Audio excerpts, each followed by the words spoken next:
Shalom Bapak Ibu yang kasih Tuhan, puji nama Tuhan. Sudah akhir minggu, cepet banget ya hari. Ayo kita doa sama-sama sebelum kita beraktivitas. Tuhan terima kasih, Tuhan Kau baik. Bersyukur punya Tuhan yang selalu baik dalam hidup kami. Kami boleh memasuki hari baru. Terima kasih untuk pagi yang diberkati. Terima kasih untuk hari yang diurapi. Terima kasih Tuhan. Kami mau saat teduh sama-sama. Tuhan ajar setiap kami. Mari Roh Kudus, kami mau duduk sebagai seorang murid. Tuhan mau apa dalam hidup setiap kami ya Tuhan. Beritahukan kepada kami bagaimana kami harus hidup dengan benar. Terima kasih Bapa, saat teduh hari ini kami serahkan dalam kuasa tangan-Mu. Mari Roh Kudus berbicara bagi setiap kami. Hanya dalam nama Tuhan Yesus. Haleluya, haleluya, amin, amin, amin. Wow, saudara, tema kita hari ini adalah rencana Tuhan lebih indah. Katakan amin. Kita harus belajar saudara ya, bahwa rencana Tuhan, rancangan-rancangannya membawa damai sejahtera. Mari saudara, kita memahami setiap firman Tuhan itu tidak hanya sekedar kita membaca, tetapi kita alami semuanya itu. Kalau Tuhan katakan rancangan Tuhan membawa damai sejahtera, harus tahu pada saat kita mengalaminya, misalkan segala sesuatunya itu tuh nggak enak gitu ya. Tapi ingat betul bahwa rancangan Tuhan yang artinya apa yang ada dalam setiap kehidupan kita yang terjadi sekarang ini pasti dan selalu atas izin Tuhan. Asalkan hidup kita melekat kepadanya. Makanya kalau sekarang kita belum bisa melihat apapun, lihatlah, ketahuilah, pahamilah bahwa rancangan Tuhan, rencana Tuhan, agenda Tuhan jauh lebih indah dari apa yang kita mau. Amin. Ya, coba kita buka di kitab Ayub 42, saudara ya. Kita buka di kitab Ayub. Banyak orang gak suka baca firman Tuhannya si Ayub ini, ya, karena Ayub itu betul-betul habis gitu. Tapi sebenarnya bukan tentang apanya yang habis. Tapi kita lihat bagaimana si tokoh ini tetap berdiri teguh, tetap mengandalkan Tuhan di dalam tekanan kehidupannya. Dari ayat 1 sampai ayat yang ke-41, Ayub itu hidupnya penuh dengan gelombang penderitaan yang gak gampang. Ya, baru ayat pertama saja, dari pasal pertama saja kita sudah tahu ya, ujiannya wow sekali gitu ya. Itu baru pasal 1. Nah, pasal berikutnya dan seterusnya sampai pasal 41, semuanya itu adalah proses. Nah, katakan proses saudara ya. Proses.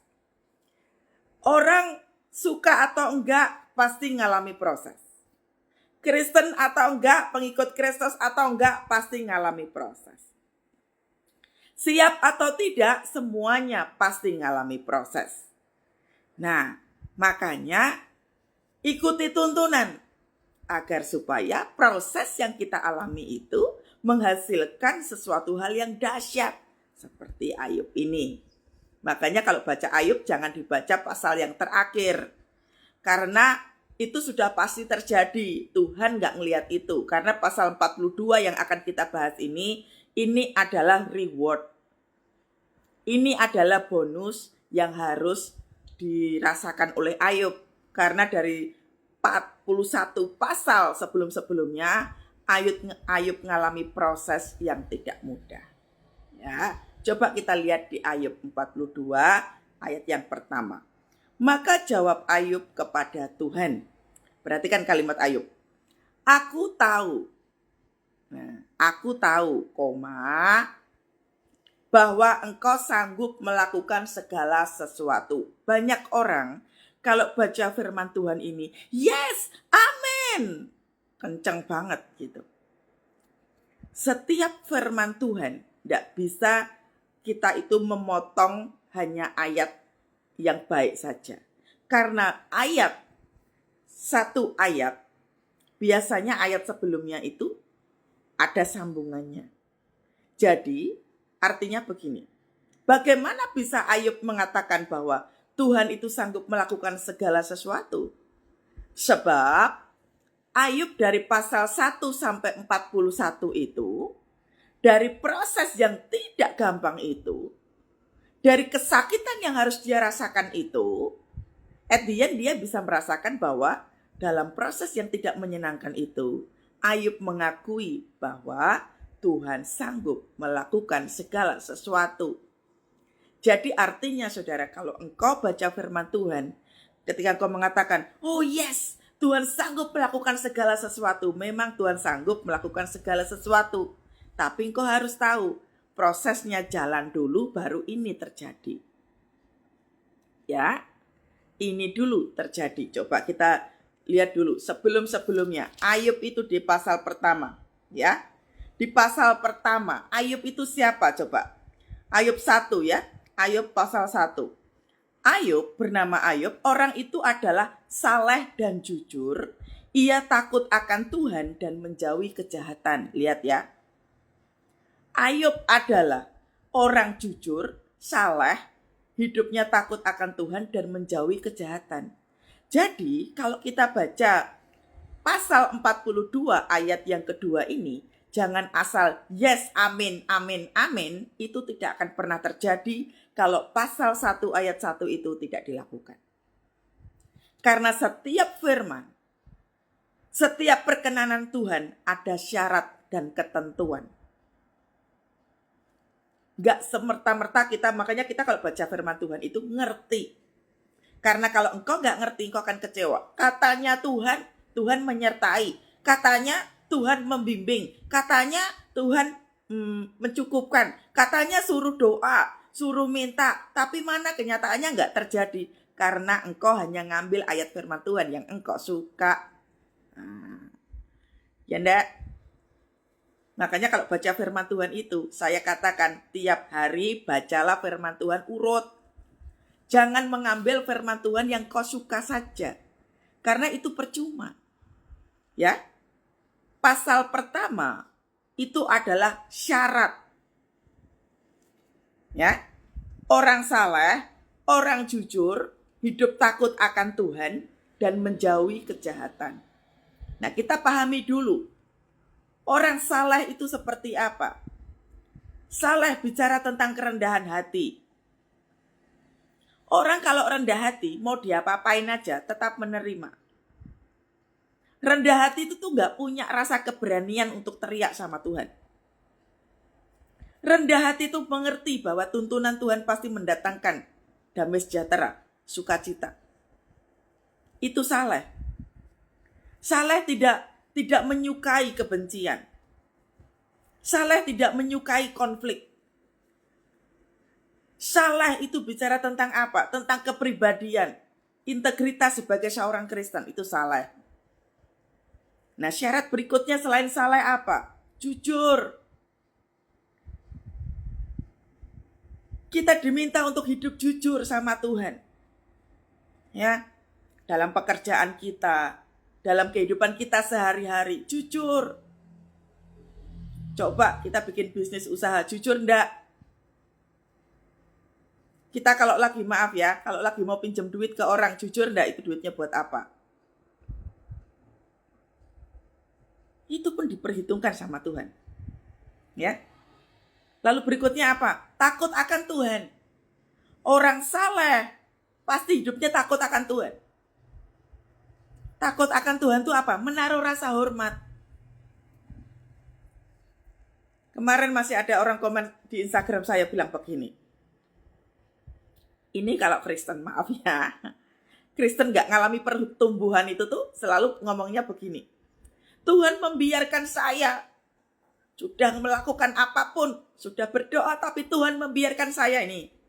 Tidak mengalami pertumbuhan kayak begini. Karena apa? Baca firman Tuhannya itu hanya mendengar sepotong-sepotong. Cuma diambil yang kayak gini nih. Pasal yang 42 ayat 1 cuman itu. Aku tahu bahwa engkau sanggup melakukan segala sesuatu dan tidak ada rencanamu yang gagal. Yes, amin Tuhan, amin Tuhan. Tapi engkau enggak melakukan yang pasal pertama. Karena pasal 42 di kitab Ayub ini semuanya adalah reward. Enggak semua orang mendapatkan ini. kalau tidak memenuhi syaratnya. Karena syaratnya adalah di pasal 1 sampai 41. Anda harus baca itu. Pahami dulu, baca pasal 1 sampai 41 itu dibaca dulu, selesaikan dulu, lakukan itu prosesnya, baru 42 berlaku. Jadi jangan main komplain, saudara, kalau sama Tuhan. Karena kita nggak bisa main komplain. Tuhan membiarkan saya, Tuhan tidak menjawab saya, Tuhan ini. Dengar baik. Engkau yang tidak tahu bagaimana cara kerjanya Tuhan. Engkau tidak tahu bagaimana caranya mengerti cara kerjanya Tuhan itu kayak apa. Engkau nggak tahu, karena engkau nggak kenal. Yang kau tahu hanyalah Tuhan duit, Tuhan sembuh, Tuhan saya butuh ini. Nah, sukanya minta. Tapi tidak memahami kepribadian Tuhan. Paham ya, saudara ya? Jadi kalau baca firman Tuhan itu, jangan kau pilih ayat yang bagus-bagus aja. Percuma, saudara. Karena ada syaratnya. Nah, coba kita lihat di pasal 42 ayat yang kedua.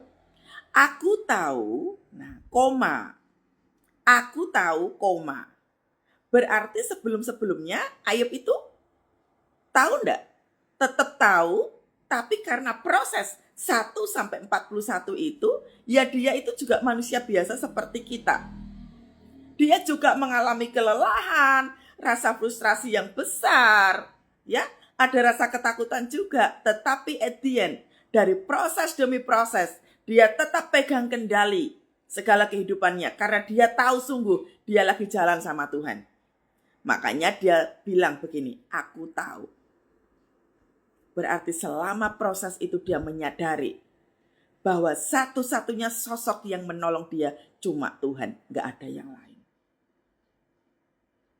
Makanya kalau waktu diproses sama Tuhan, engkau tidak jalan sama Tuhan, engkau tidak akan pernah tahu kekuatan itu datangnya dari mana.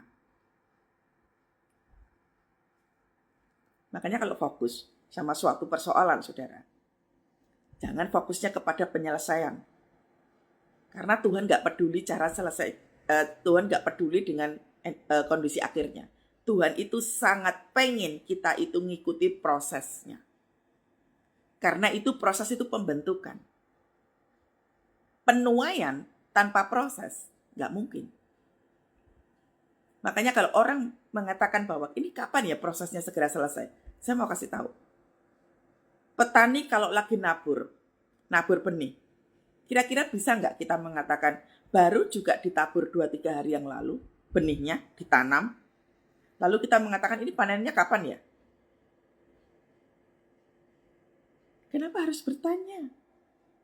Kan sudah ada waktunya, akan ada masanya panen tiba. Akan ada masanya panen tiba, nggak usah ditanya. Kan baru juga benih ditabur, ya? Petani itu baru benihnya baru ditabur. Masa 3 hari kemudian baru kita tanya, ini kapan panennya? Nah, sembari menuju panen, apa yang dilakukan oleh petani?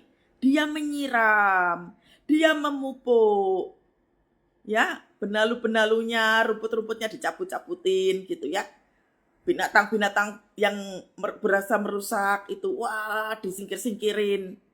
Samalah kita punya kehidupan juga kayak gitu. Doamu lagi kau tabur, tapi kau jangan lupa untuk memupuk, menyiram. Semua binatang-binatang kau harus jaga, apa yang kau tabur harus kau jaga. Gak bisa ucuk-ucuk langsung, ini mana buahnya, panennya mana. Kelihatan gak sekolah. Ya enggak? Kan sedang namanya proses pertumbuhan. Itu tuh kan ada toh. Saya memang bukan petani, saudara ya, saya gak pintar menanam. Tapi setidaknya prosesnya saya bisa tahu. Saya punya tanaman di depan, saudara ya. Kalau gak dipelihara, kalau nggak disiram, ya mati. Kehidupan kita kalau kau nggak sirami dengan doa, pujian, penyembahan, mati. Jadi jangan bermimpi panen. Kau nggak akan panen apa-apa karena kau nggak nyiram. Tapi Bu rasanya enggak kuat. Yang enggak kuat itu tipuan. Makanya saudara, di kitab ayat 1, pasal 1 sampai 41, iblis banyak sekali menipu Ayub. Menipu itu artinya apa toh? Ketakutan, kekhawatiran, segala bentuk tekanan itu sifatnya tipu. Menipu. Jadi perasaanmu lagi diombang-ambingkan sama iblis sebenarnya. Makanya telinga dan mata harus hati-hati. Iblis mainnya di telinga. Mainnya main apa? Main intimidasi. Kalau telingamu tidak kau jaga dengan firman Tuhan, kalau firman Tuhan tidak kau baca sampai telingamu mendengar, maka yang akan kau dengar adalah iblis dan dirimu sendiri. Beberapa waktu yang lalu kita sudah membahas tentang suara Tuhan versus suara hati. Kalau yang namanya suara Tuhan itu bisa didengar lewat apa saja. Tapi yang pasti suara Tuhan dari firman Tuhan. Tapi yang jelas lagi, Tuhan berbicara lewat peristiwa yang tidak menyenangkan. Makanya peristiwa-peristiwa yang tidak menyenangkan itu Tuhan lagi bicara sama kita. Tenang. Kita diajarkan sama Tuhan, tenanglah di situ. Makanya Tuhan waktu berjalan di atas air gitu ya. Waktu Tuhan jalan gitu, tiba-tiba muridnya bilang apa? Hantu! Kenapa kok dia bilang hantu? Karena muridnya gak kenal Tuhan Yesus. Bagaimana bisa murid gak kenal sama Tuhan Yesus? Itu kan parah. Lalu Tuhan katakan apa? Tenang, ini aku. Proses penuaian tanpa proses mboten saged alias tidak bisa. Jadi kalau misalkan kita mengatakan, Bu rasa-rasanya aku tuh lelah banget Bu, mentalmu lagi diserang. Sebenarnya itu yang bicara tuh mental. Makanya pentingnya mental itu dijaga. Nanti ya saudara ya, ke depan kita akan membahas tentang kesehatan mental. Karena mental itu tuh penting sekali. Kalau kemarin kita bicara tentang pengampunan, ya, tentang pemberesan hati, itu penting, makanya itu juga harus dijaga. Karena mental itu tuh ngerembet kemana-mana, saudara. Karena ketika mentalmu tidak dijaga dengan benar, engkau akan menjadi orang yang sangat sensitif. Misalkan nih, ada peristiwa nggak mengenakan gitu ya, penagih utangnya datang gitu. Karena mentalmu lagi down, maka engkau akan keringat dingin melihat itu debt collector. Engkau akan keringat dingin itu waktu rumahmu makan disita oleh bank. Mentalnya tidak dijaga. Pentingnya menjaga mental itu. Amin. Ya. Semua orang nggak akan bisa nggak bisa saudara melewati menghindari proses itu nggak bisa. Kristen nggak Kristen, suka nggak suka, percaya Yesus atau enggak, tetap aja prosesnya tetap ada. Makanya tadi ilustrasinya kayak petani tadi itu loh. Jangan cuma nabur, tapi kalau engkau nggak pupuk, engkau nggak siram, engkau nggak menjaga dari binatang-binatang yang mencuri, nanti yang datang adalah hama. Karena apa? Engkau hanya ongkang-ongkang kaki. Orak di pupuk, orak di ini, hamanya yang datang. Panen nggak saudara? Ya nggak terjadi panen. Itulah firman Tuhan. Waktu Ayub mengatakan, aku tahu bahwa engkau sanggup melakukan segala sesuatu. At the end, Ayub bisa mengatakan ini karena dari pasal 1 sampai 41 yang begitu menyusahkan kehidupannya, penderitaannya, dia tetap pegang kendali dirinya sendiri bahwa Tuhan yang tolong, gak ada yang lain. Sahabat-sahabatnya aja loh, gak iso. Makanya saudara, kalau kita curhat sama orang, kalau orangnya gak tepat, engkau akan termakan dengan omongan yang tidak benar. Ya enggak? Nah, aku tahu bahwa engkau sanggup melakukan segala sesuatu dan tidak ada rencanamu yang gagal. Lihatan, engkau sanggup. Padahal pasal 1 sampai 41, Ayub rasa-rasanya udah mau mati. Banyak banget peristiwa yang tidak menyenangkan.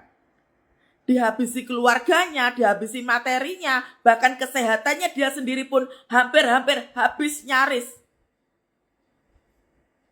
Mental Ayub tetap terjaga loh, meskipun gak gampang. Tapi dia bisa mengatakan bahwa Tuhan sanggup. Berarti sewaktu kita tadi itu kan ada, Bu, tapi aku gak sanggup, Bu. Memang kita gak sanggup. Yang sanggup itu Tuhan.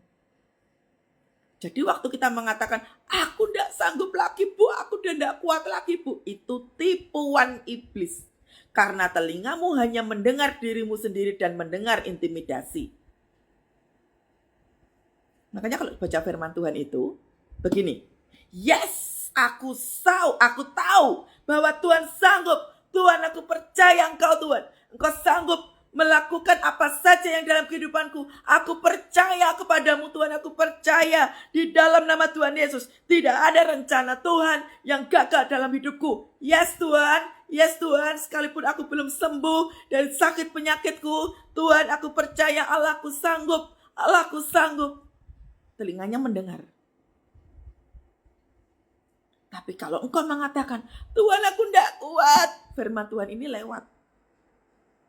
Tertutup dengan apa? Keluh kesah yang sia-sia. Amin.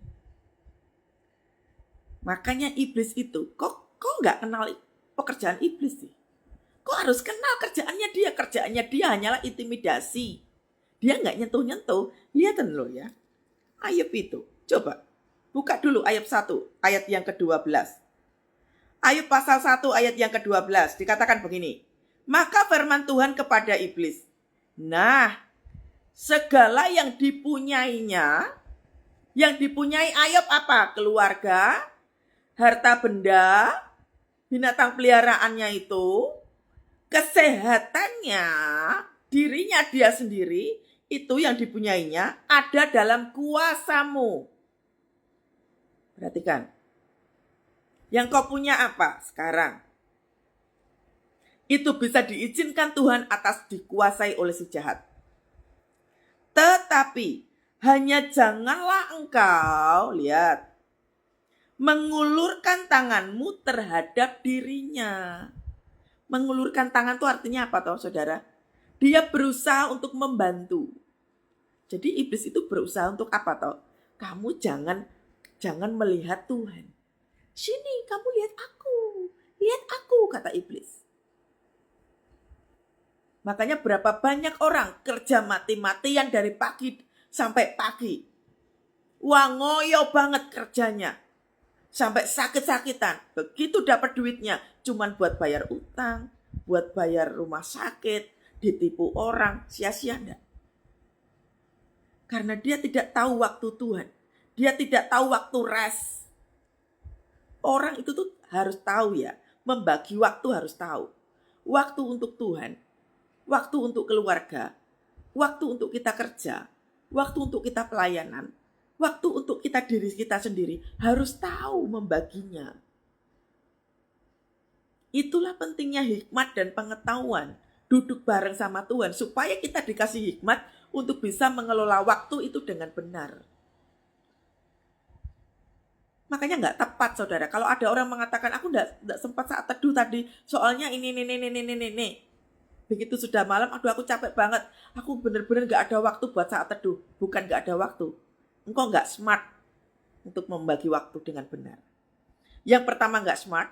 Yang kedua, memang hatimu nggak punya rasa haus dan lapar akan Tuhan. Udah itu aja. Makanya iblis bilangnya apa? Iblis bilangnya apa, saudara? Apakah dengan tidak mendapat apa-apa, Ayub akan takut akan Tuhan? Iblis mencoba untuk memepet-mepet sama kita. Kalau kira-kira nih, Kathy dihabisi bagaimana Tuhan? Selama Tuhan melihat respon Kathy benar, Tuhan akan mengatakan, habisi saja. Jangan salah, saudara. Saya juga pada waktu itu saya dinolkan. Gak ada sisa sama sekali. Dinolkan gak hanya sekedar materi loh. Harga diri saya tuh dinolkan sama Tuhan. Seolah-olah nama baik itu tuh benar-benar, waduh, saya nggak bisa mempertahankan. Dinolkan sama Tuhan. Jadi Tuhan kalau ngenolin nggak cuma materi. Terkadang nama baik kita itu, waduh, nama baik, reputasi, apalagi ya, hak kita untuk hidup berbahagia pun terkadang dinolkan sama Tuhan. Nggak punya kesempatan untuk bisa merasakan itu. Ada tujuannya. Yaitu tadi tuh. Makanya tadi kan pasal 42 ini akan berlaku kalau lihat pasal yang pertama. Saleh, jujur, takut akan Tuhan, serta apa? Menjauhi kejahatan. 4 hal ini dipunyai dulu, baru setelah itu pasal 42 berlaku bagi kita. Karena ini dari pasal 1 sampai 41 ini, waduh, prosesnya ndak gampang. Makanya waktu kita berteriak, aduh aku ndak kuat lagi. Bu, ndak kuat lagi, Bu, ndak kuat lagi, Bu. Telinga kita biarlah terus mendengar tentang inilah yang ku renungkan setiap waktu, nyanyian pujian dan pengagungan kepadamu. Biarlah manis kau dengar, Tuhan. Manis kau dengar, Tuhan. Dan hatiku bersuka karenamu. Biarlah manis kau dengar. Manis didengarnya apa? Tuhan, sekalipun sakit penyakitku belum sembuh, aku tetap nyembah Tuhan. Itu manis didengar. Sekalipun harga diriku diinjak-injak sama orang, selama aku jalan bareng sama Tuhan, aku tetap biji mata Tuhan. Itu manis didengar. Selama semuanya habis, aku bangkrut. Nyaris-nyaris ini rumah harus diambil sama bank sekalipun Tuhan. Tuhan, aku enggak tahu ke depannya kayak apa, aku enggak tahu. Aku tetap sembah Engkau. Ini manis didengar.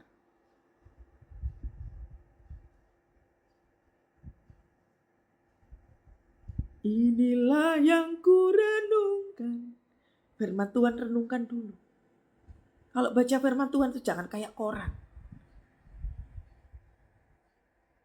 Ayat per ayat. Pahami itu. Makanya selalu saya bilang, kalau engkau mendengarkan YouTube khotbah-khotbah begitu, buka Alkitabmu. Kalau engkau mendengarkan khotbah di gereja, fokuslah ke depan. Jangan sibuk baca WA, sibuk buka sosial media, sibuk ngomong kanan kirinya. Makanya engkau kalah terus kan? Kalah terus. Karena kalau waktunya firman Tuhan, waktunya muji nyembah Tuhan, engkau datang telat. Tidak. Punyai rasa haus dan lapar. Orang-orang yang mempunyai rasa haus dan lapar tidak pernah yang namanya datang telat waktu ibadah. Orang-orang yang punya rasa haus dan lapar akan Tuhan, baca firman Tuhan. Makanya jangan sembrono mengatakan Tuhan tidak tolong, Tuhan tidak peduli. Saya berani mengatakan ini karena saya tahu waktu saya dinolkan sama Tuhan, gak nol secara materi, harga diri saya, nama baik saya, posisi saya, bahkan kesehatan saya lagi dinolkan sama Tuhan. Saya tahu betul Tuhan menyertai saya. Makanya sekarang saya berani ngomong begini di depan saudara-saudara. Karena syaratnya yaitu tadi, saleh, jujur, hidup takut akan Tuhan, menjauhi kejahatan. Persis seperti Ayub. Waktu engkau direndahkan sama orang, bisa gak menjaga hatimu? Waktu engkau lagi betul-betul tertekan sekali, engkau cari pertolongan gak ada, bisa gak menjaga perkataanmu dan hatimu dengan baik? Karena syarat untuk bisa menerima Ayub 42 itu syaratnya adalah lewati dulu tuh proses. Karena petani tidak akan pernah panen kalau nggak pernah memupuk, mengairi, ya, menjaga mereka dari hama, bahkan binatang-binatang yang mencuri itu benih. Semuanya itu butuh usaha. Iman tanpa perbuatan metong. Tidak bisa mengatakan, yes Tuhan, aku tahu rencana Tuhan tidak ada yang gagal, tapi meneng wae, gak pernah doa, gak pernah saat teduh, gak pernah nabur benih, gak pernah melayani orang. Gak bisa, saudara. Iman itu harus ada perbuatannya. Peduli dengan orang itu beriman loh. Dia lagi nabur loh.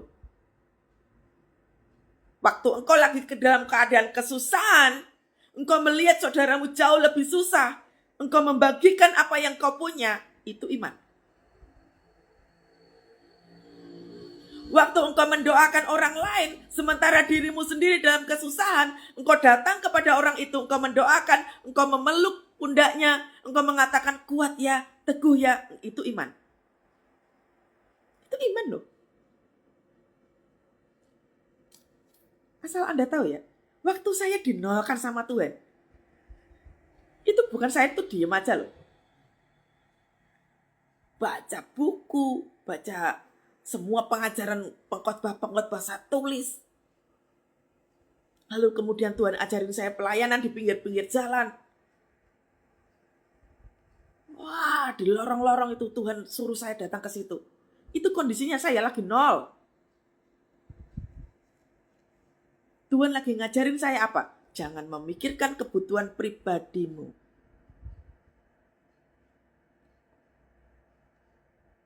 Saya gak suka baca buku, tiba-tiba jadi suka banget. Makanya orang tuh kalau taat, hal-hal yang baru itu Tuhan akan berikan. Itu disebut dengan paradigma yang baru. Cara-cara lama udah gak bisa dipakai lagi. Saya gak suka baca, saudara. Gak suka sama sekali. Kadang kalau ada orang membaca buku tak ledekin. Apa enak sih baca buku? Mending mangan. Saya tuh suka makan, suka masak, saudara ya. Kalau ada teman-teman baca buku tak ledekin, kakak-kakak saya itu baca buku tak ledekin. Begitu Tuhan suruh saya beli buku, saya ngomong sama Tuhan, Tuhan, tidakkah kau kenal aku gak suka baca buku, Tuhan. Tuhan kasih saya kesukaan. Karena ada agenda pribadi yang harus terjadi dalam kehidupan Kathy untuk jiwa-jiwa. Kathy gak mungkin ngomong kayak begini kalau gak pernah baca buku, tidak banyak pengetahuan, udah boten sakit, saudara. Karena tiap hari saya konselingin orang. Background saya bukan psikiater, bukan psikolog. Saya itu hanya hamba Tuhan. Biasa background saya hanya pekerja kantoran. Kalau bikin project, wah saya bisa, saudara ya. Memenangkan tender, wah itu saya banget. Pekerjaan saya dulu kayak begitu, saudara. Makanya kerjanya dari pagi sampai pagi.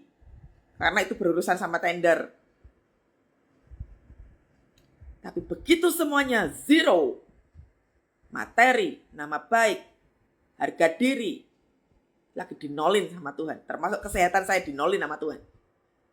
Nurut gak pada waktu itu? Kayak seperti Ayub. Tapi Tuhan pegang aja yang ini. Segala yang dipunyai itu atas kuasa Roh Kudus, atas kuasa setan. Boleh, Tuhan izinkan boleh.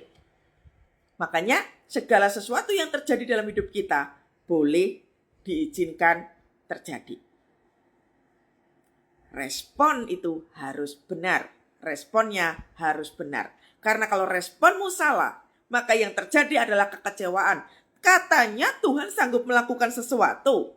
Katanya gak ada rencana Tuhan yang gak gagal. Mana? Saya gak melihat jalan keluar. Karena engkau gak melakukan proses.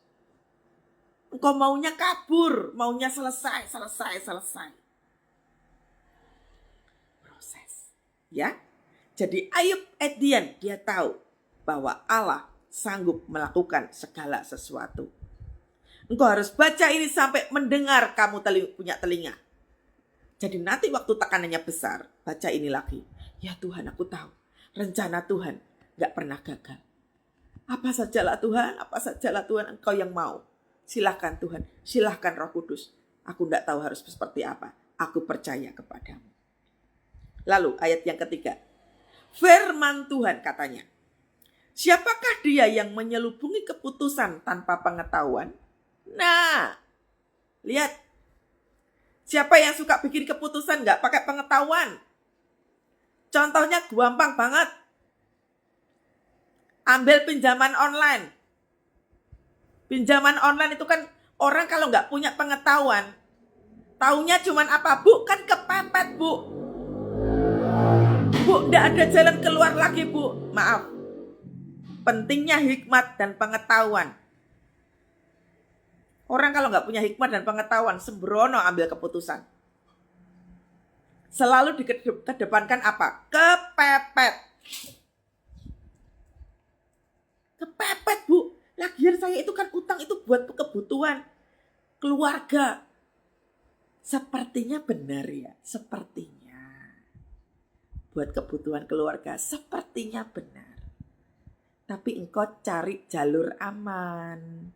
Jalur cepat, gak mau mikir, gak mau menggunakan iman, gak nunggu dulu Tuhan bicara apa, engkau pakai jalur cepat. Iman itu kalau pakai jalur cepat jadinya sembrono. Ini loh. Siapakah dia yang menyelubungi keputusan tanpa pengetahuan? Wis ngerti pinjol kuwi, rentenir online. Rentenir terselubung. Bunganya ndak main-main. Bunganya nggak manusiawi. Karena engkau mengatakan kepepet, bukan kepepet sebenarnya yang benar. Engkau main aman. Engkau main aman, nggak mau susah, nggak mau nunggu dulu. Ya kayak begitu jadinya. Susah ndak? Makanya firman Tuhan itu lihat. Barang siapa mengandalkan manusia, terkutuk. Kutuknya apa saudara? Ya ini yang dirasakan itu. Susah, menderita, gak bisa tidur nyenyak, urusannya utang terus. Karena apa? Keputusannya salah tanpa pengetahuan. Sama kayak orang bercerai juga begitu. Gak cocok bu kami. Giliran udah menikah, punya persoalan bilangnya enggak cocok.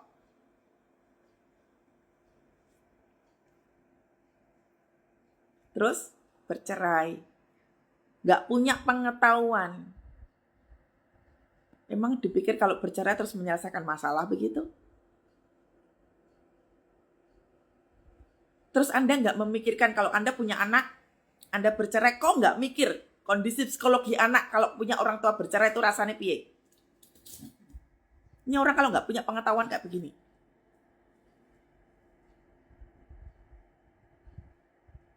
Ya, saya itu berani ngomong karena pengalaman, saudara. Saya punya orang tua hampir saya punya orang tua hampir pada waktu itu bercerai. Itu mengganggu psikologi anak loh. Perilaku orang tua yang nggak benar itu tuh dicontoh sama anak. Makanya kalau misalkan orang tua kelakuannya nggak dijaga dengan benar, jangan pernah kau berharap engkau nggak punya hak untuk bentak-bentak anakmu karena engkau nggak punya figur yang benar terhadap anak. Engkau nggak berhak memukul anak, engkau nggak berhak teriak-teriak terhadap anak. Engkau nggak jadi figur yang benar. Karena ini tadi loh, nggak berpengetahuan. Bu, tapi anakku tuh nakal. Nanti dulu. Anak nakal tuh karena apa? Saya dulu juga waktu SMA tuh nakal banget. Tapi nakalnya tuh nakal kenapa, saudara? Nakal cari perhatian orang tua. Karena orang tua saya tuh nggak pernah ada di rumah. Saya punya orang tua tuh pekerja semua. Bapak saya tuh orang politik, nggak pernah di rumah. Ibu saya pengusaha, nggak pernah di rumah. Nggak ada komunikasi. Ya pasti anak akan cari mana? Kasih di tempat lain toh. Kalau anak sampai nggak pernah pulang ke rumah, karena di rumah itu nggak ada kasih, dia pasti akan cari di tempat lain. Kapan hari saya melayani seorang anak muda, anaknya masih muda sekali, usia sekitar 23-24. Anak ini jatuh dalam dosa lesbian. Anaknya pintar sekali. Wah, pintar banget anak ini. Saya tanya, orang tuamu tahu nggak? Enggak. Papa kamu kemana? Ninggalin kami. Orang tua bercerai, ngerti nggak anak kayak gini? Sampai anak jatuh dalam dosa lesbian, ngerti nggak orang tuanya? Nggak tahu loh orang tuanya. Makanya jangan pernah mukul anak, jangan pernah kau kata-katain anak kalau engkau sendiri nggak bisa jadi figur. Pengetahuan. Makanya penting toh saudara, waktu kecil bawalah anak ke sekolah minggu. Supaya waktu kecil itu, jadi sekolah minggu itu penting. Kalau orang tua malas bangun pagi untuk ngantar anak sekolah minggu, engkau menyesatkan anakmu dengan pengetahuan. Termasuk kalau orang tua udah bawa istri, bawa anak-anak, datang ibadah telat, anakmu udah dibawa ke sekolah minggu, anakmu itu benar-benar tersesat, istrimu pun tersesat. Ya enggak? Ini loh. Siapakah yang menyelubungi pengetahuan, menyelubungi keputusan tanpa pengetahuan? Pengetahuan tentang firman Tuhan kalau engkau nggak pegang dengan sungguh. Ya. Apa rak miris toh saudara? Saya itu tiap hari ngonselingin orang saudara. Makanya itu saya tuh suka miris, ya Tuhan. Kondisi di luar sana kayak begini. Makanya firman Tuhan itu dilepaskan supaya ngerti. Pikiranmu jangan cuma duit terus. Lihatlah kondisi yang ada di luar sana itu loh. Anakmu tuh perhatiin. Pasangan hidupmu perhatiin.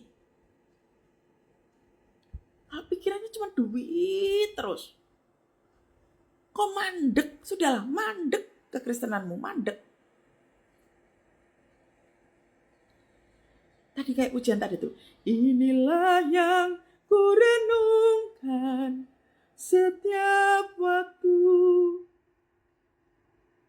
Renungkan firman Tuhan dikala semuanya udah hancur, berantakan, rata. Udah nol. Kapan hari orang konseling sama saya, Bu, kami gak kuat lagi untuk bayar pinjaman, Bu. Udah gak bisa lagi kami dikejar-kejar sama orang. Kami harus apa? Engkau lagi dinolkan. Tergantung responnya kayak apa. Tapi lihat, si Ayub, puji Tuhan loh, kita tuh gak kayak Ayub. Puji Tuhan, coba kalau kita kayak Ayub. Gak cuma stres, frustrasi. Mungkin gila kalinya. Karena gak ada yang tersisa. Harga diri dan kesehatan Ayub pun sampai digerogoti. Tapi yang gak bisa dicuri itu adalah iman. Makanya tadi saya bilang loh, iman tanpa perbuatan itu pasti mati. Perbuatan imanmu apa? Doa, ujian penyembahan, baca firman Tuhan, dan melakukannya itu iman. Kalau kita hanya doa saja, tadi sudah paham loh ya, harus paham. Kapan doa, kapan mengajukan permohonan harus paham pengertiannya. Banyak orang kecewa sama Tuhan karena cuma memohon, tapi tidak doa. Enggak pujian penyembahan, enggak baca firman Tuhan. Ya. Siapakah dia yang menyelubungi keputusan tanpa pengetahuan? Jadi mulai hari ini banyak-banyaklah engkau berpengetahuan. Yang kepepet, yang suka dengan istilah kepepet itu banyak-banyaklah dengan pengetahuan. Jangan dikit-dikit bypass. Maunya jalan cepat, cara cepat. Bertobat dengan itu semuanya. Nantikanlah Tuhan, kuatkanlah dan teguhkanlah hatimu. Ya, nantikanlah Tuhan. Waktu menantikan Tuhan, imannya dikerjakan, saudara. Itulah sebabnya tanpa pengertian, ayat berikutnya, aku telah bercerita tentang hal-hal yang sangat ajaib bagiku dan yang tidak ku ketahui. Waktu kita diproses, segala sesuatunya itu baru, saudara. Hari-hari ini banyak sekali orang, termasuk saya, lagi dibawa sama Tuhan ke musim yang baru. Namanya aja musim yang baru, saudara ya. Jadi cara-caranya pasti baru. Musim yang baru itu apa? Musim yang baru itu artinya bahwa yang kita hadapi itu tuh belum pernah kita rasakan. Penderitaan yang kita alami itu baru. Kita tuh nggak tahu kondisinya kayak apa, itu baru terjadi ya. Tapi caranya nggak bisa kita pakai cara yang lama. Nggak bisa, saudara. Contoh, saya kasih contoh. Waktu saya kehilangan pekerjaan, cara lama saya apa, saudara? Saya itu kan nggak pernah ya, lamar pekerjaan gitu nggak pernah,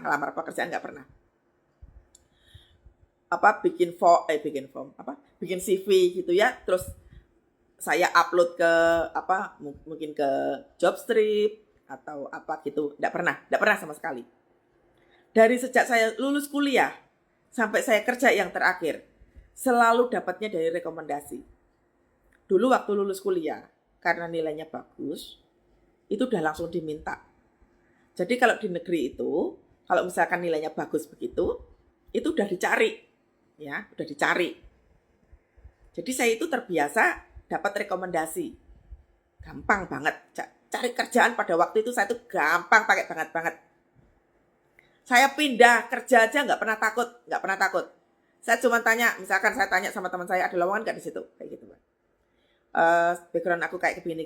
Oh iya, masuk aja, mesti keterima, saudara.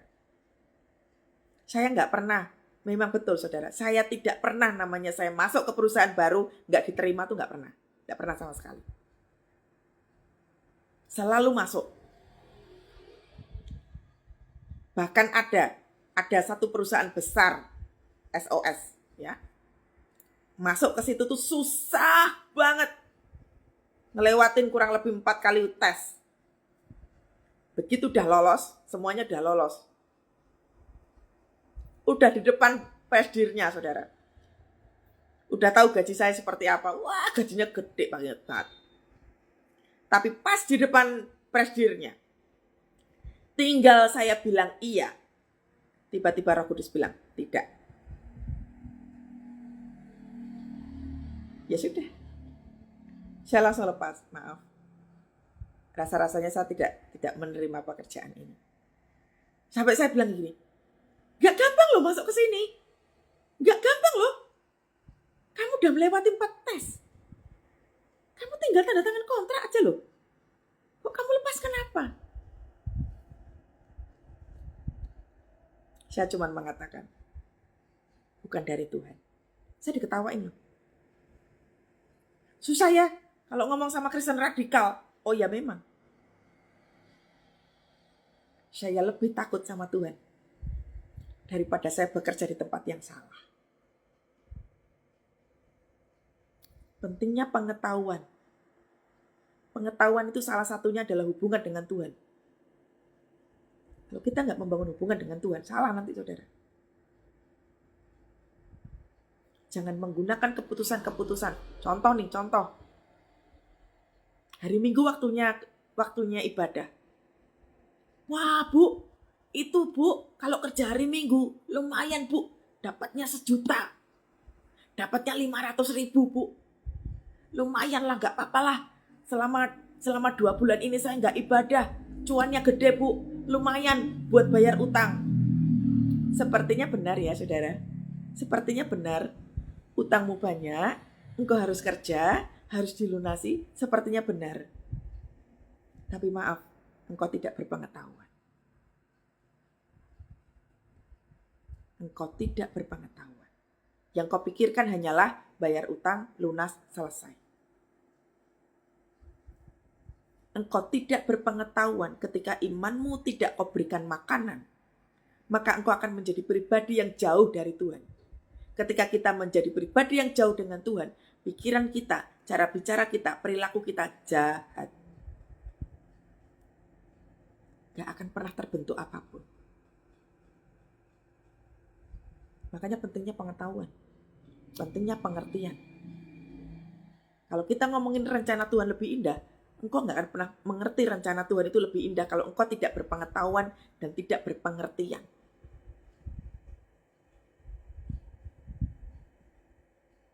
Udahlah, jual aja lah semuanya. Jual aja lah, jual aja. Yang penting utangnya cepat lunas. Udahlah. Nggak tanya Tuhan dulu.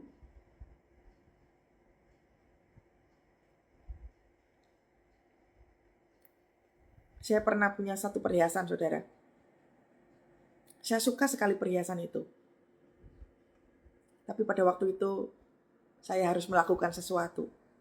Saya ngomong sama Tuhan, Tuhan, sesungguhnya saya itu suka sekali sama perhiasan ini.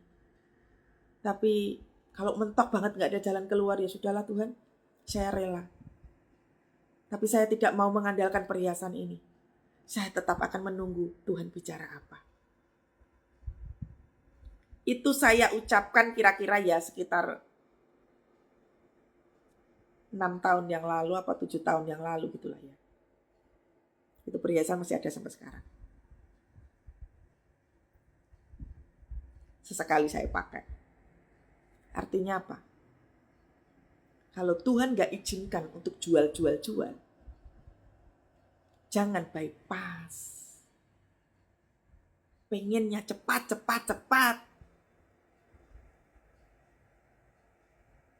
Tuhan bisa berikan pertolongan dengan cara yang lain. Makanya firman Tuhan, nantikanlah Tuhan, kuatkanlah. Waktu menantikan itu, imanmu harus kerja.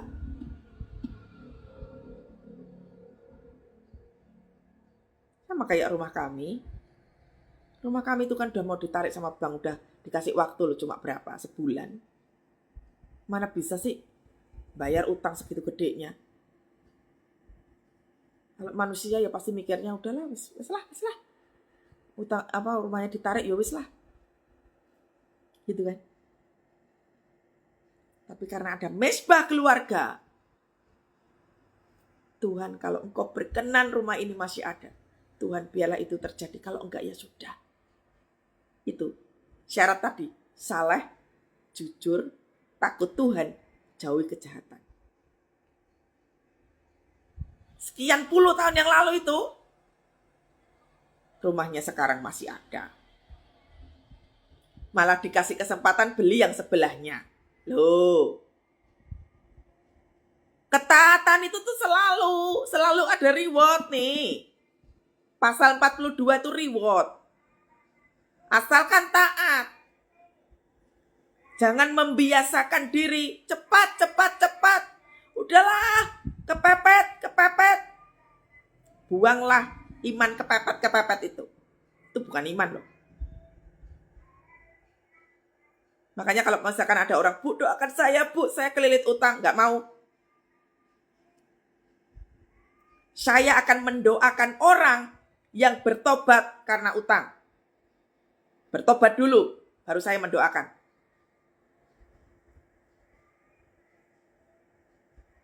Kalau cuma kelilit utang, Bu doakan Bu, udah kelilit utang. Didoakan baru begitu utangnya lunas, aku akan utang lagi. Karena sebenarnya adalah engkau harus paham pengetahuan.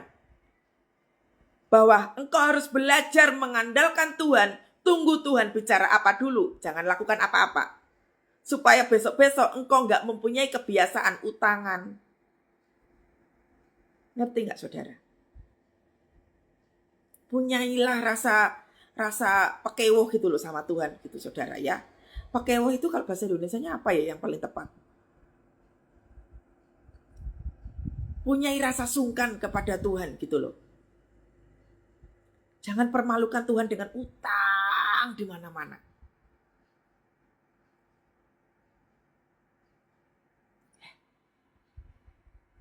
Berubah ya? Amin. Utang mau sama siapa aja. Firman Tuhan itu berlakunya apa toh?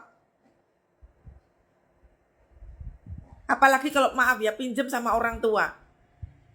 Mau sampai kapan kita ngerepotin orang tua sih saudara? Coba.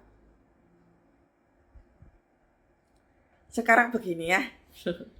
Saya kasih contoh dari saudara ya supaya Anda paham. Contoh nih ya, contoh. Kalau engkau pinjam nih misalkan. Kita itu kan dikasih tugas sama Tuhan. Dikasih tugas sama Tuhan untuk memenangkan keluarga, betul? Ya, kita dikasih tugas sama Tuhan untuk memenangkan keluarga. Supaya bertobat, supaya kenal sama Tuhan. Tapi kita itu utang ke orang tua, utang ke kakak-kakak, utang ke tetangga dan lain sebagainya. Kira-kira waktu engkau mendoakan kayak gitu, mereka mendengarkan kamu enggak? Pasti enggak mendengarkan. Karena apa? Engkau menolong dirimu sendiri aja engkau enggak bisa. Bagaimana engkau bisa memenangkan mereka? Mereka itu belum kenal tentang Tuhan. Mereka belum mengerti tentang pengetahuan tentang firman Tuhan itu belum mengerti. Lalu ujuk-ujuk engkau mendoakan mereka dalam nama Tuhan Yesus. Terjadi pertobatan. Engkau ngomong tentang pertobatan tapi engkau utang di situ. Gak akan didengar saudara. Gak akan didengar. Ngerti ya? Itulah pentingnya pengetahuan. Makanya tanamkan di dalam diri. Bertobatlah dari utang. Bertobat. Kecuali kalau utang itu tuh memang untuk usaha ya. Saya bicara tentang usaha yang besar gitu ya. Yang memang gak tahu di tengah jalan ternyata ada kredit macet dan lain sebagainya. Kayak gitu. Tapi itu pun juga harus punya pengetahuan. Biasakan kalau mau bikin usaha atau apa itu doa dulu, tanya sama Tuhan dulu. Karena saya dulu juga begitu, kan saya sudah pernah ceritakan. Saya punya usaha juga gak tanya dulu sama Tuhan. Karena apa? Cuannya gede. Gak tanya Tuhan dulu. Amin ya. Kenapa kok sekarang ini saya berani menjadi seorang hamba Tuhan? Kenapa? Saya sudah gak punya utang. Pertama, saya gak punya utang. Yang kedua, saya gak suka utang, saudara. Gak suka sama sekali. Kalau misalkan gak ada gimana? Kan tadi saya sudah cerita. Saya dinolkan Tuhan gak cuma secara materi. Harga diri saya, kesehatan saya dinolkan sama Tuhan. Supaya sepenuhnya mengandalkan Tuhan. Tunggu dulu Tuhan bicara apa. Kalau bangun pagi aja malas buat muji nyembah Tuhan. Jangan kau bicara tentang iman. Ya. Kalau bangun pagi aja kau malas untuk muji nyembah Tuhan. Jangan kau bicara tentang iman. Diketawain sama iblis saudara.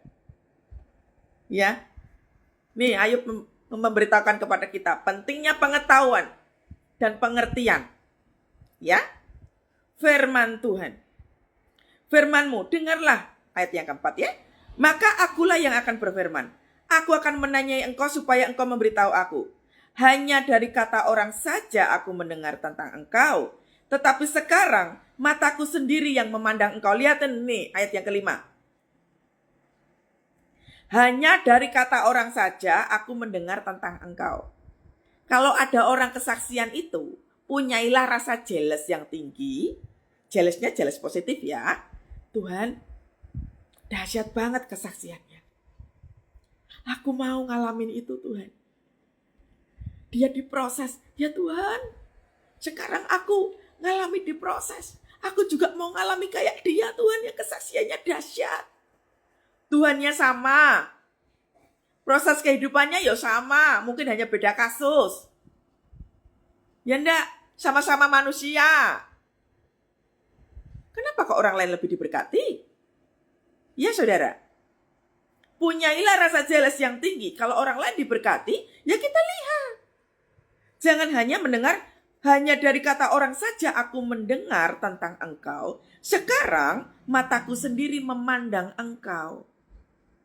Lihat saudara, mataku sendiri memandang engkau. Itulah kenapa saya paling gak suka ada orang dikit-dikit minta didoain. Engkau lihat ini loh, ayat yang kelima ini loh. Lihatlah sendiri bagaimana cara Tuhan kerja.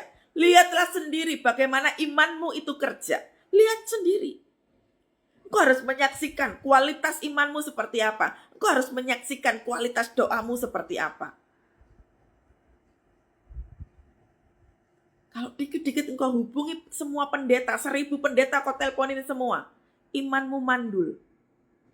Engkau tidak akan pernah bisa merasakan seperti yang Ayub rasakan.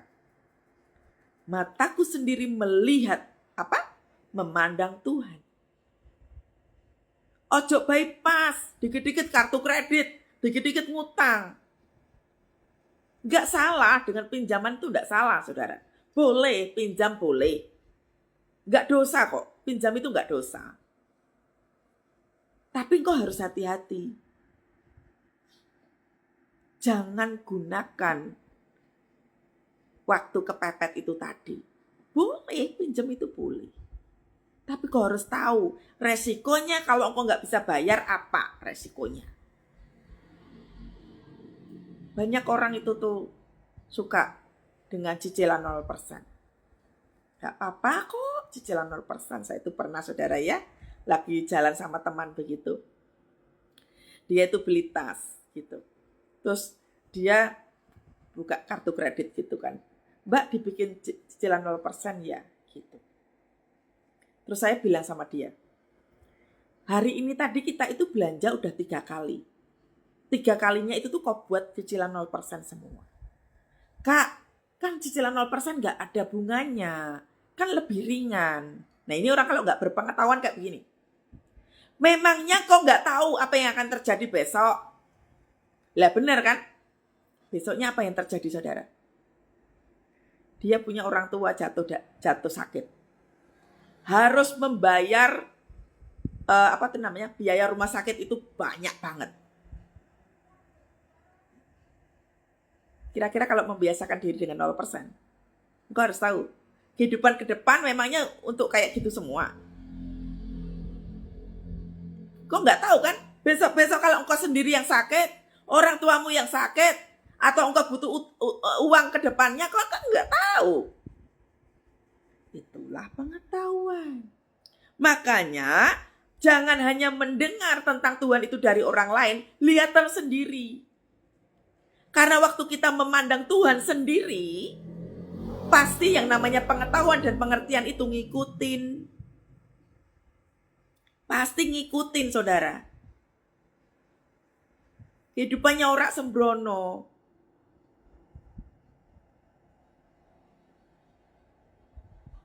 Cicilan 0% semua. Wah, habis itu orang tuanya masuk rumah sakit. Utang meneh, hutang lagi. Sebenarnya poinnya bukan tentang cicilan 0%. Engkau menanamkan kepada dirimu sendiri. Cara hidup mengelola uangnya sudah tidak benar.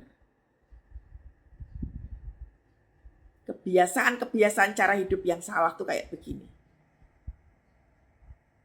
Makanya kenapa saudara kalau misalkan ada orang, Bu saya kelilit utang, Bu saya tak doakan. Nanti dulu.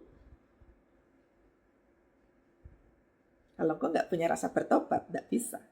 Makanya lihat, hanya dari kata orang saja aku mendengar tentang engkau. Kalau ada orang bersaksi itu dengarkan saudara. Prosesnya tuh kayak apa? Ikutin itu prosesnya. Jangan dikit-dikit bypass.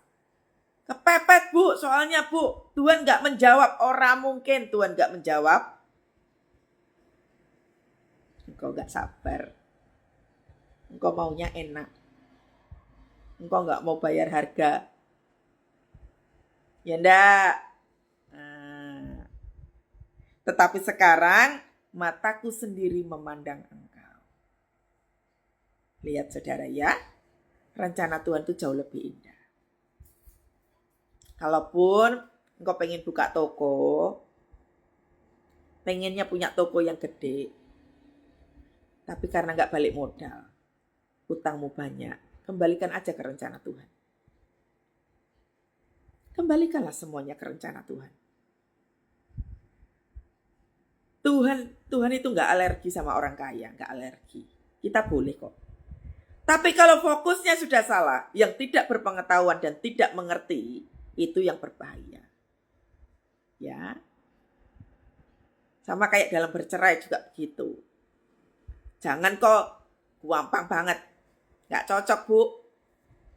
Suami saya kayak begitu, Bu. Istri saya kayak begitu, Bu. Cerai sajalah. Nah, orang gak berpengetahuan kayak begini. Asbun, asal bunyi. Bahaya enggak saudara? Bahaya. Ayat yang ke-6, ayat yang terakhir. Oleh sebab itu, aku mencabut perkataanku. Tuh tadi perkataan-perkataan yang kecewa, nyalain Tuhan, menghukum diri sendiri, cabut. Cabut saudara. Ya, yang mengatakan hari sial, masa depan suram, cabut itu perkataan. Gantilah dengan pujian penyembahan. Gantilah dengan kata-kata berkat. Ya, Anda dan saya diciptakan Tuhan itu serupa dengan gambar Tuhan. Biarkan dalam situasi demi situasi yang sedang kita alami hari-hari ini, termasuk engkau sakit penyakit gak sembuh-sembuh, biarkan Tuhan membawa kita ke posisi awal, serupa dengan gambar Tuhan. Orang yang serupa dengan gambar Tuhan itu seperti Ayub tadi itu, saleh, jujur, hidup takut akan Tuhan, menjauhi kejahatan. Ya. Oleh sebab itu aku mencabut perkataanku, dan dengan menyesal, lihat, gak ada penyesalan itu gak mungkin akan mengalami kehidupan baru. Kalau engkau hanya cuma marah-marah aja, Tuhan gak jawab, Tuhan gak peduli, aku benci Tuhan, aku kecewa sama Tuhan. Memangnya kalau kita itu benci sama Tuhan terus Tuhan peduli gitu saudara? Malah dibiarkan. Engkau sendiri yang bikin penderitaan itu. Diajari baik-baik. Tidak. Karena saya pernah kayak gitu. Saya pernah menghujat Tuhan, saya pernah kecewa sama Tuhan. Makanya waktu saya dibiarin, dalam arti tanda kutip ya, dibiarin sama Tuhan, waduh kapok banget. Kapok banget. Gak mau lagi. Ya. Gak enak saudara ya, hidup tanpa Tuhan itu gak enak saudara. Gak enak sama sekali. Gak enak. Kapok saya. Oleh sebab itu aku mencabut perkataanku, dan dengan menyesal aku duduk dalam debu dan abu. Artinya apa? Saudara, kita itu tuh bukan apa-apa, udah bukan siapa-siapa lagi, udah bukan apa-apa. Coba kita renungkan. Kita sudah selesai ya saudara, kita sudah selesai. Coba kita renungkan. Renungkan baik-baik. Kalau kita sudah punya semuanya, lalu apa? Kalau kita udah sembuh dari sakit penyakit, lalu apa? Kalau kita sudah mencapai semua yang kita inginkan, lalu apa setelah itu? Kita harus tahu ke depannya. Harus tahu kita punya tujuan hidup itu apa.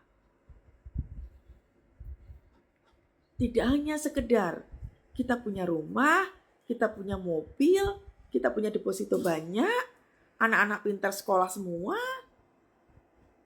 pernikahan bahagia, ya memang itu. Tapi tujuannya bukan itu. Ketika seorang anak muda bertanya kepada Yesus, Yesus, untuk bisa masuk dalam kerajaan surga, syaratnya apa? Tuhan sebutkan, kasihilah Tuhan Allahmu dengan segenap hatimu, dengan segenap jiwamu. Oh Tuhan, aku sudah lakukan. Hormatilah kedua orang tuamu. Tuhan, aku sudah lakukan. Jangan mencuri, jangan membunuh, jangan bersaksi dusta, jangan mengingini istri orang. Tuhan, aku sudah lakukan itu, Tuhan. Aku setia kalau soal itu. Tuhan ngelihat hatinya. Apakah itu? Kalau begitu, juallah apa yang kau punya sekarang dan bagikan kepada orang miskin. Lalu si pemuda itu ngapain, saudara? Dia menunduk maksudnya. Dia menunduk sedih, lalu meninggalkan Yesus. Enggak deh Tuhan, kalau engkau sentuh-sentuh uangku, enggak deh. Kalau engkau sentuh-sentuh rumahku, enggak deh. Kalau engkau sentuh-sentuh depositoku, enggak deh. Kalau engkau sentuh-sentuh kekayaanku, bisnisku, enggak deh Tuhan, enggak. Seringkali yang membuat kita tidak mengenal, tidak tahu kerajaan Allah, karena kita takut miskin. Tidak hanya kita takut miskin, kita takut tidak berbahagia. Berapa banyak orang jatuh dalam dosa perselingkuhan karena apa? Takut tidak berbahagia. Makanya kebahagiaannya itu maunya lagi, di luar lagi. Cari kehidupan yang seperti itu. Pentingnya pagi hari ini, gak cuma tentang rencana Tuhan yang indah dalam kehidupan kita. Tetapi pentingnya kita berpengetahuan. Kita memahami bahwa kita hidup harus punya pengetahuan dengan benar. Gak asal cerai, gak asal utang. Gak asal engkau mabuk-mabukan. Gak asal engkau main porno, tontonan film pornografi, main free sex di mana-mana. Tujuan hidupmu gak jelas. Karena pada akhirnya, kayak tadi si Ayub bilang, hanya debu dan abu. Kita akan jadi debu dan abu. Kalau misalkan orang dunia mengatakan bahwa selama ada di dunia, udahlah, happy-happy aja. Biarkan orang dunia seperti itu. Makanya tadi kitab Ayub jelas banget disebutkan bagaimana saudara berpengetahuan. Ya. Berpengetahuan. Jangan tidak berpengetahuan, jangan tidak punya pengertian. Kalau hidup kita hanya sebatas bisa makan, bisa minum, bisa berpakaian, engkau gak punya tujuan hidup. Amin. Ya, sekarang renungkan. Engkau hidup mau apa? Renungkan. Tapi syarat untuk bisa mendapatkan seperti Ayub, di pasal yang ke-42 tadi itu, syaratnya di pasal pertama sampai pasal 41. Lewati itu terlebih dahulu. Tapi fokusnya jangan pada penyediaan. Kalau fokusmu pada penyediaan, engkau akan menjadi orang kecewa, kekristenanmu akan mandek. Dan yang ketiga, itu ujung-ujungnya bunuh diri. Bunuh diri itu gak hanya sekedar membunuh tubuh ya. Orang gak percaya Tuhan itu bunuh diri. Orang gak mau lagi berdoa itu bunuh diri. Amin ya. Bertobat ya. Lihat ke depan. Segala sesuatu selama kita jalan bareng sama Tuhan, percayalah, rencana Tuhan jauh lebih indah, jauh lebih dahsyat. Ya? Yuk kita doa.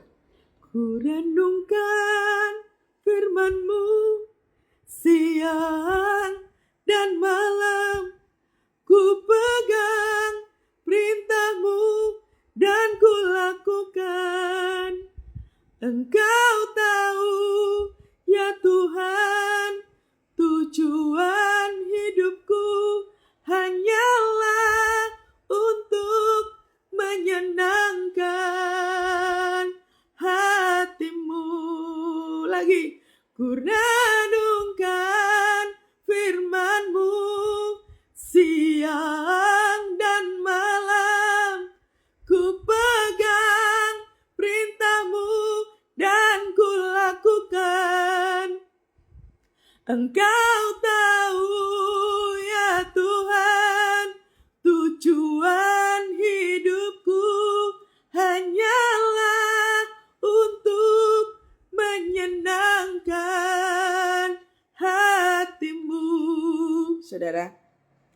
Waktu pujian tadi dinaikkan, Tuhan berbicara dengan jelas begini.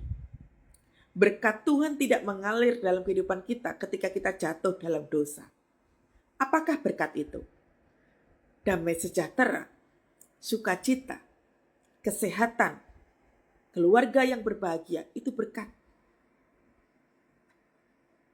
Itu tidak akan pernah terjadi dalam hidup kita ketika kita jatuh dalam dosa.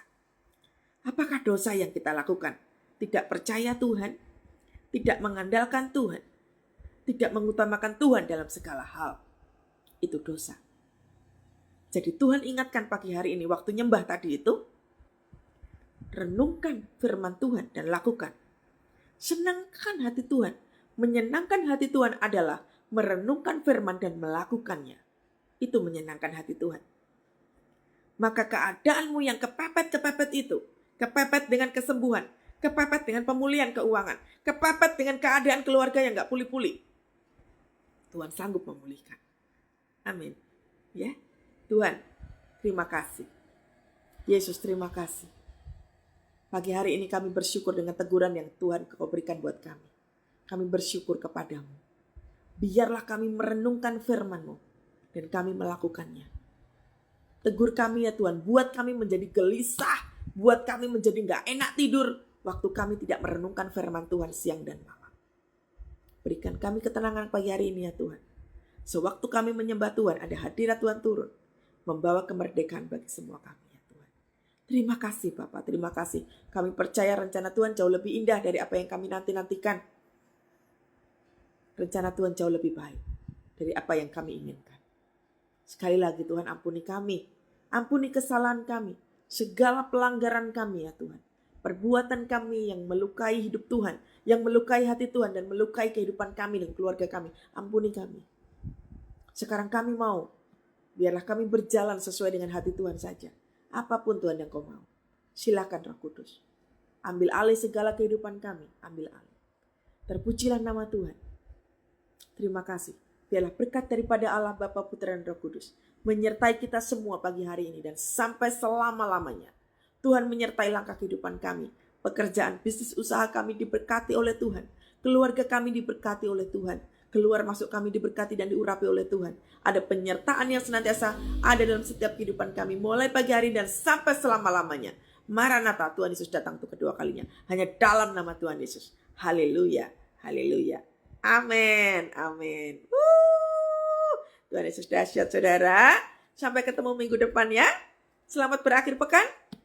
Ayo berjalan bersama keluarga ya. Jangan pergi sendiri-sendiri. Keluarga diutamakan ya. Tuhan Yesus memberkati semuanya. Shalom.